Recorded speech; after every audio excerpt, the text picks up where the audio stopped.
So the truck hit him. The car spun around in a circle. The one girl got ejected. The driver instantly wanted to know where her phone was because I guess it got hit out of her hand. So the first person that came up said she was looking for her phone.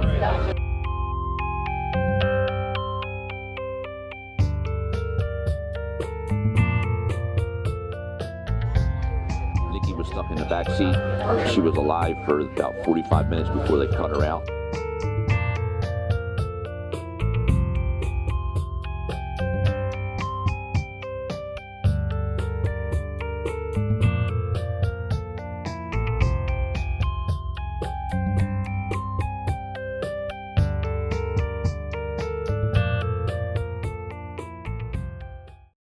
Hello, I'm Madeline Bound.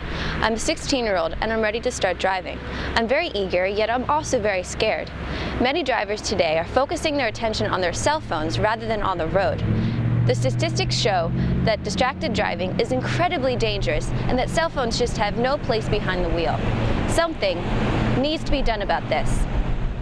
So obviously when you have this many people getting killed or injured, I'm a believer that this is a serious problem that has to be addressed.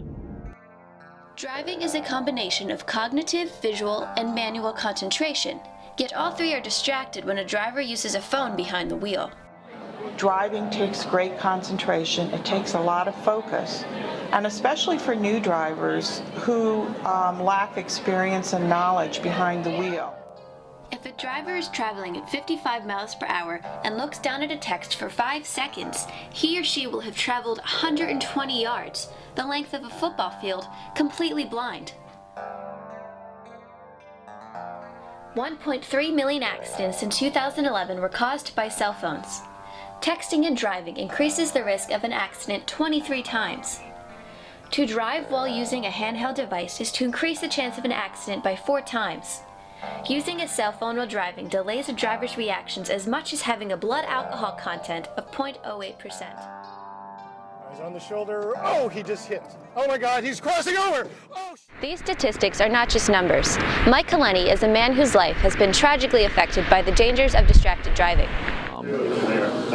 Nikki was this real little quiet kid when we grew up. She was real shy. She wouldn't talk to anybody. And when she got into like high school in freshman and sophomore year, something clicked in her. She became everybody's friend. She became the most helpful person that you can imagine. She was a real good equestrian rider. She rode horses, and we didn't have to give her lessons. All the other kids had to get lessons. She got on it and knew how to take a horse and run it wild. It was amazing. People Against Distracted Driving was founded in honor of my daughter, Nikki, who was killed in a distracted driving accident. What we want to do, basically, is end distracted driving. Nikki's Law was passed in New Jersey in 2013. This law called for signs to be placed along roads to remind drivers of the dangers of distracted driving.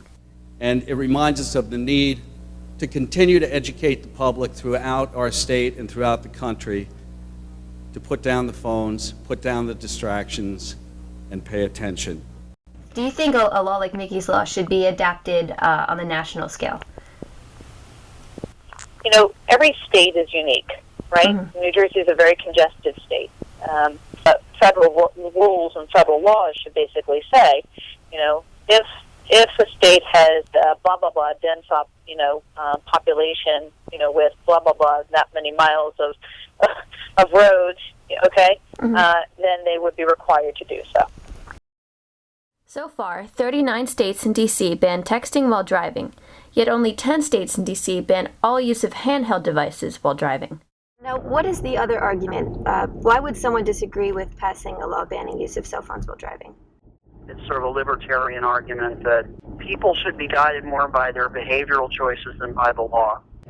It's one thing to say you're putting yourself or your family at risk because you're driving distracted, but you're also putting someone else at risk. Because we think we can use these, we're attached to them and we think we can use them, and you can't use them and drive safely. You just can't.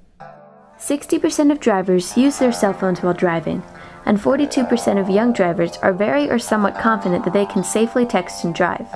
And you see drivers use their cell phones every day.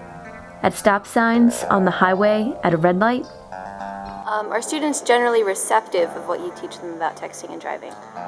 Yes and no. I think one of the biggest problems, it's a cultural thing. The parents do it. Have you ever ridden in a car with a driver who was using a cell phone behind the wheel? I have. Definitely. Ostensibly, for sure. Yes. Yeah. Every day. Yes. Yes, I have multiple times. Wait, what are you? It is easy for bad habits to be passed down from one generation to the next. That's why it is so important to educate the new generation of drivers about the dangers of distracted driving. So what can be done on the congressional level to reduce distracted driving?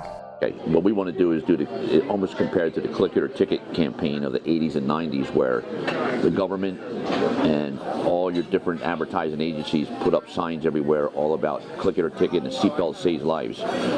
Distracted driving is the same thing now. It's taken over, killing everybody, taking over everybody's lives. The kids are just growing up with it. We should use our financial leverage. The fact that the federal government puts up a lot of money to build roads and operate road systems and airports and all the rest. We should use our financial leverage to encourage states to do whatever they can to prohibit or discourage distracted driving. For too long, Americans have prided themselves in the misconception that they can multitask behind the wheel. But driving is not a task, it's a responsibility. Driving under the influence of cell phones is a serious issue, one that is claiming the lives of thousands of Americans each year. Yet Congress has the power to ultimately eradicate the influence of cell phones on the road. And in doing so, Congress will save the lives of many future drivers. Hopefully you see this and you understand that it's real, it happens to people, and it's not a joke, and it's not acceptable to drive distracted.